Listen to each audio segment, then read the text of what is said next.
السلام عليكم ورحمة الله، إن شاء الله تكونوا بخير وعلى خير. مرحبا بكم في مطبخ رشيدة حازم. غنشارك معكم اليوم الدجاج محمر ومعمر بالشعرية ديال الروز والكبدة اللي غندير له واحد التتبيلة كتجي لذيذة بزاف. كنحطوه في الفران وكنتهناو واحد الطريقة اللي مختصرة، واهم حاجة كيجي بنين وكيجي واحد الدجاج فتي. غنجربوا وردوا عليه الخبر. غنشارك معكم واحد التغميرة اللي طيبة بوحدها، واحد التغميرة جات معلكة ولذيذة. تبع معايا المقادير وطريقة التحضير راه غتنجح معكم، وانا متاكده انها غتعجبكم 100%. نعطيكم جميع التفاصيل باش يجيكم واحد الطبق اللي لذيذ بزاف. بسم الله على بركه الله. المقادير وطريقه التحضير على بركه الله. غنبداو بتتبيله ديال الدجاج. بالنسبه لهاد التتبيله ديال 4 ديال الدجاجات، كل دجاجه من وزن 2 كيلو. عندي 2 معالق كبار ديال القزبر والمعدنوس. عندي نصف حامضه مصيره اللي حيت لي غير ديك الزريعه وقطعتها مربعات صغيره. 8 ديال الفصوص ديال الثوم اللي حكيتهم رقيق. 2 معالق كبار ديال المطاط. ملعقه كبيره ديال الهريسه وملعقه كبيره ديال السمن. ملعقه كبيره ديال الزنجبيل او سكنجبير. ملعقه كبيره ديال الكركم او الخرقوم البلدي. ملعقه صغيره ديال الابزار او فلفل اسود. ملعقه صغيره ديال القزبر اليابس. وجوج معالق كبار ديال توابل الدجاج اللي غنخليكم المكونات ديالهم في صندوق الوصف. غادا نضيفوا عصير ديال حامضه كامله، وغادا نضيف زيت الزيتون. بالنسبه لهاد المكونات ما كنضيفوش الملح نهائيا، ما تضيفوش الملح، راه السمن مالح والهريسه مالحه، المطاغط الحامض مصير، ما كنضيفوش الملح. عندي 3 ضامات ديال الزعفران، الا كان طبيعي يكون احسن، ما متوفرش عندي، اللي كندير واحد شويه ديال الماء دافي وكنضيفهم للخليط. غنضيف نصف كأس من زيت الزيتون ونخلط المكونات مزيان. حاول انني نمزج هاد التتبيله بواحد الشكل اللي هو جيد.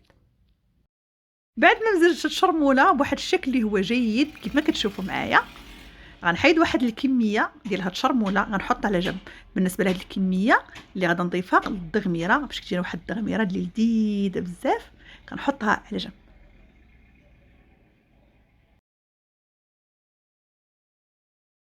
ونبداو نديرو تتبيله للدجاج.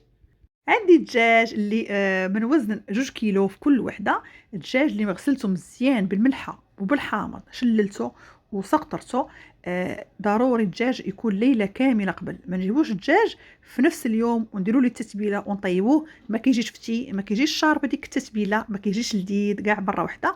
من الاحسن الدجاج نجيبوه ليله قبل، نغسلوه مزيان بالملحه والحامض، نشلوه ونخلوه يتسقطر.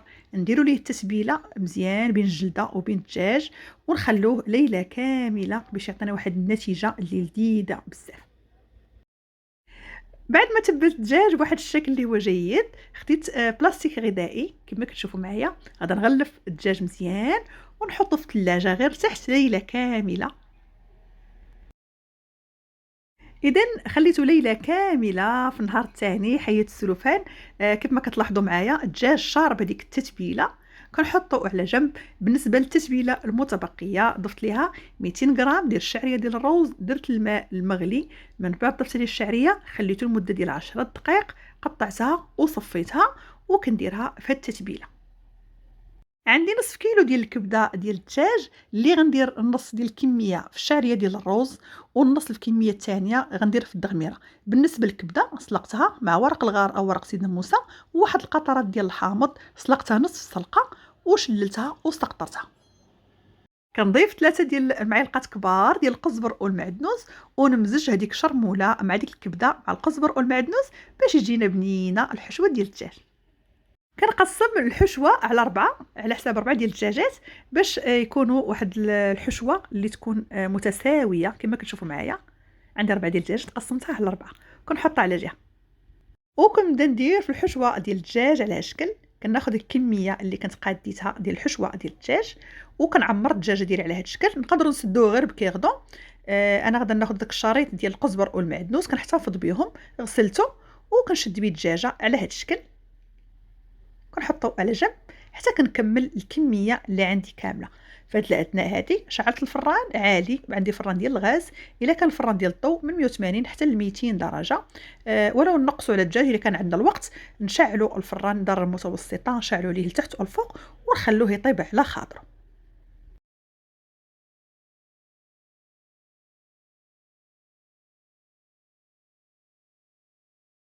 بعد ما كملت الحشوة ديال الدجاج وسديته على هذا الشكل، خديت اللاطة ديال الفران اللي فرشت ليه أول حاجة بابي كويسو أو ورق الزبدة على هذا الشكل. من بعد غناخد واحد بابي كويسو واحد اخر اللي فزقته بالماء وغطيت به الدجاج على هذا الشكل. غادا ندير بابي الومنيوم، نحاولوا اننا نسدوا الدجاج ديالنا مزيان لانه كيطيب غير في داك البخار. وكنسد الدجاج ديالي بابي الومنيوم بواحد الشكل اللي هو جيد. من بعد هاد الدجاج راه كيطلق المرق ديالو. غنقول لكم شنو غادي نديرو به. غندخل الدجاج بالنسبه المده ديال الطهي خدا مني ساعتين، طلع بحال الزبده، طلع طايب مزيان. غنديرو في الفران لمده ديال ساعتين، درت درجه الحراره درتها متوسطه. شوفوا الدجاج ديالنا واش طاب ولا مازال. حيت بابي الومنيوم، حيت بابي كويسون، كيبان ليا الدجاج انه طايب مزيان. بالنسبه لهاد المرق اللي بقى ليا نقدروا طيبوا به الروز. انا غادا نضيفوا الدغميره باش كيجينا واحد الدغميره لذيذه بزاف، واحد الدغميره اللي بنينه. غير جربوا ردوا يا اخبار. خديت هاد المرق نخليه على جنب ونكملوا مع بعضياتنا الطريقه. درت واحد كيغدون وقلبت الدجاج ديالو لقيتو طايب بزاف. كما كتشوفوا معايا راه كيبان لكم حتى في الخيطات ديال الدجاج كيبينوا بان الدجاج راه طايب مزيان. حيت هذاك الشريط ديال القزبر والمعدنوس كيتحيد بسهوله. خديت ملعقه كبيره ديال الزبده وملعقه كبيره ديال الهريسه، هما باش كندهنوا الدجاج. ما تخافوش منه، راه ما كيجيش حار، كيجي واحد المذاق اللي لذيذ بزاف. كتواتى الزبده مع الهريسه مع الدجاج، كيجي واحد اللون ذهبي زوين وكيجي الدجاج فتي. غير جربوا راه ما غاديش ندموا. بعد ما دهنت الدجاج ديالي مزيان غندخلو الفران، وطبعا نردوا البال الفرن، نقلبوا مره ندوروا اللاطه نقلبوها. الا لقينا الدجاج ديالنا كتحمر لينا غير في الوسط وبقاو الجوانب، ناخذ واحد بابي كويسو نحطه في الوسط ونخلي الدجاج ديالي يتحمر باش يعطيني واحد اللون اللي هو موحد. نمروا الدغميره. بالنسبه للدغميره درتها في الوقت اللي حطيت الدجاج في الفران. بالنسبه لذاك الوقت ديك ساعتين اللي خلينا الدجاج في الفران نمروا نديروا الدغميره ديالنا. ولكن بالنسبه للفيديو صورت لكم كل حاجه بوحدها باش الفيديو يكون واضح. خديت نيجرة درت فيها 2 كيلو ديال البصلة اللي قطعتها مربعات صغيرة. التتبيلة اللي كنا حيدناها من الدجاج اللي كنا حيدنا في الاول درت لها السلوفان وحطيتها في الثلاجة حتى اليوم الثاني. 2 معالق كبار ديال توابل الدجاج غنخلي لكم مكتوبين لتحت، وكاس من زيت الزيتون. كنخلط المكونات مزيان، من بعد كنحطها على نار هادئة. بعد ما نزلت ليا البصيله كنضيف عليها الكبده اللي كنا سلقناها، غير شويه ديال العصير ديال الحامض وورق الغار او ورق سيدنا موسى، وكنضيفها لهذيك البصيله. كنخلط المكونات واحد الملعقه خشبيه ونخليها طيب على خاطرها. من بعد كنضيف هذيك الكميه ديال المرق اللي كاين حيدنا من الدجاج، كيعطي واحد المذاق لذيذ. بالنسبه للتغميره غير جربوا وردوا عليا الخبار، كيجي واحد التغميره ما تشبعوش منها.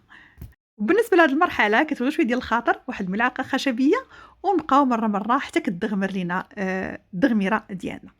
خديت واحد شويه ديال الزيتون احمر اللي سلقته وحيدت منه داك الماء ديالو. كناخذ واحد شويه ديال الدغميره وكندهن به هذاك الزيتون على هذا الشكل وكنحطو على جنب وكنكمل الدغميره ديالي. اذا هذه هي الدغميره بعد ما كملناها كما كتشوفوا معايا كيجي واحد اللون ذهبي زوين. اما المذاق ما نعاودش لكم، راه كتجي بنينه بزاف. كنحطها على جنب. صفيت هذيك الدغميره من الزيت، داك شويه ديال الزيت اللي صفيته كندهن به الدجاج على هذا الشكل، كيعطي واحد اللون زوين وكيبقى الدجاج طري وكيبقى فتي. اذا بعد ما حمرنا الدجاج ديالنا وبعد ما طيبنا الدغميره ديالنا نمروا لصحن التقديم. فبالنسبه للتقديم كيف ما كتشوفوا معايا كنحاول ناخذ واحد الطبسيل كنهز به الدجاج باش يبقى الدجاج ديالي مقاد لانه طيب مزيان. كنقاد الدجاج ديالي على هذا الشكل. الدغميره اللي حضرنا مع بعضياتنا كنديرها هكا بين الدجاجه والدجاجه. من بعد خديت البيض ديال السمان اللي سلقته، خديت واحد كميه ديال الكنافه دهنتها غير بالزيت ودرتها واحد العشيش على هذا الشكل. خديت البيض ديال السمان درته في الوسط، رشيت عليه واحد الرشه ديال البودر الخشخاش او البوافون. بالنسبه للزيتون الاحمر اللي غير سلقته وصفيته ودرت عليه واحد شويه ديال الدغميره باش كيعطي داك اللون وكيجي واحد المذاق ديالو اللي هو زوين. نقدروا نستبدلوا العشيش ديال الكنافه بشي طبيسيل. درت واحد الحامضه اللي قسمتها على 4، حيدت منها هذيك الحشوه اللي فيها الداخل وقطعتها على هذا الشكل، حطيتها من الفوق كتزيين.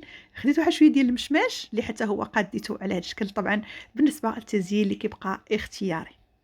اذا هذا هو الطبق ديال اليوم. الى عجبكم ما تنساوش تشجعوني بلايك والاشتراك في القناه باش توصلوا بجديد الوصفات. السلام عليكم ورحمه الله وبركاته، في رعايه الله.